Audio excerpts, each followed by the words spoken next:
അങ്ങനെ ഒറ്റ രാത്രി കൊണ്ട് മോഹൻലാൽ ശരിക്കും സൂപ്പർ സ്റ്റാറായി. അത് മലയാള സിനിമ മാത്രമേ, അന്ന് ബഹുഭാഷകളിലേക്ക് പെട്ടെന്ന് എത്തിച്ചു കൊടുക്കാനുള്ള സംവിധാനമില്ല. അങ്ങനെ ഉണ്ടായിരുന്നെങ്കിൽ മോഹൻലാൽ എവിടെ പോയി നിൽക്കുമായിരുന്നു എന്ന് നമ്മൾ സങ്കല്പിച്ച് നോക്കൂ.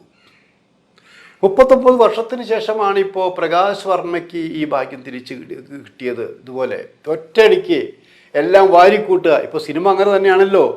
ഒറ്റ ദിവസം കൊണ്ട് മാക്സിമം തിയേറ്ററുകളിൽ നിന്ന് സിനിമയുടെ പ്രതിഫലം, പ്രേക്ഷകരുടെ എമൗണ്ട് എല്ലാം വാരി കൂട്ടുന്നത് പോലെ എല്ലാവരിൽ നിന്നും ഇപ്പോൾ ഒരേ ഒരു കാര്യം മാത്രമേ പറഞ്ഞു. ജോർജ് സാറിനെ കണ്ടോ? ജോർജ് സാറിൻ്റെ പ്രകടനം കണ്ടോ? പ്രകാശ് വർമ്മയുടെ കാര്യമല്ല പറഞ്ഞ്. ഇനിയിപ്പോൾ പറഞ്ഞു വരുന്നത് എന്താ?